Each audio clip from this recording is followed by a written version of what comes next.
আসসালামু আলাইকুম প্রিয় বন্ধুরা, স্বাগতম আমার আরো একটা নতুন ভিডিওতে।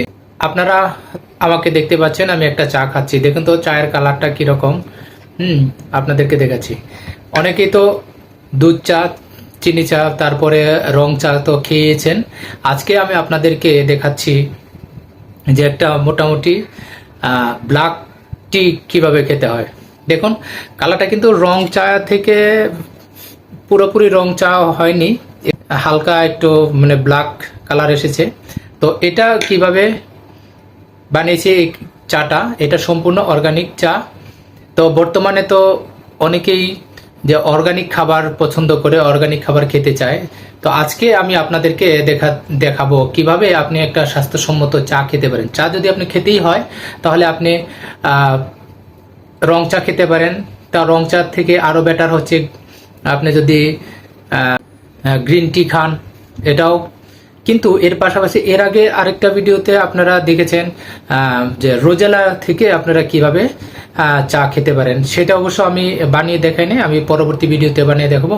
এটাও সাবদারিফাই জাতীয় জবা ফুল দিয়ে চা।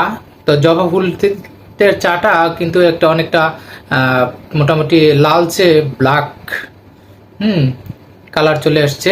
এটার মধ্যে আমি দিয়েছি হচ্ছে দারুচিনি, এলাচ, লবঙ্গ, এইসব আপনি চাইলে দিতে পারেন, আর সাথে আদাও দিতে পারেন। আর না হলে স্রেফ শুধু জবা ফুল দিয়েই কিন্তু আপনি খেতে পারেন একটা স্বাস্থ্যসম্মত চা। খেতে কিন্তু বেশ দারুণ লাগছে। তো আপনারা চাইলে এভাবে বানিয়ে খেতে পারেন। তো আমি এই চাটা কিন্তু খেয়ে নিচ্ছি। দেখুন অর্ধেক হয়ে গেছে। আমি সাধারণত খুব একটা চা খাই না, আগে যদিও খেতাম, এখন একেবারেই খাই না। তবে যদি খেতেই হয় তাহলে এরকম অর্গানিক ভাবে বানিয়ে খাওয়ার চেষ্টা করি। তো আপনারা যদি স্বাস্থ্যসম্মত এবং একটা সুপাদেয় চা খেতে চান তাহলে এইভাবে খেতে পারেন। জবা ফুল, বিভিন্ন প্রকারের জবা ফুল আছে। তো আপনার হাতের কাছে যে জবাই পান না কেন, আপনি সেই জবা ফুল দিয়ে কিন্তু চাটা বানাইতে পারেন। এটা সাবদারিফা জাতীয় উদ্ভিদ। এর সাথে আপনি চাইলে দারচিনি, এলাচ, তেজপাতা, আদা ইত্যাদি চা খুশি দিতে পারেন।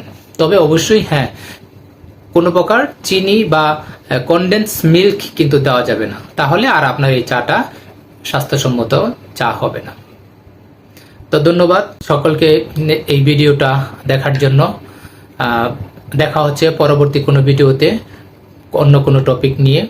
সে পর্যন্ত সকলে সুস্থ থাকুন, ভালো থাকুন। আল্লাহ হাফেজ।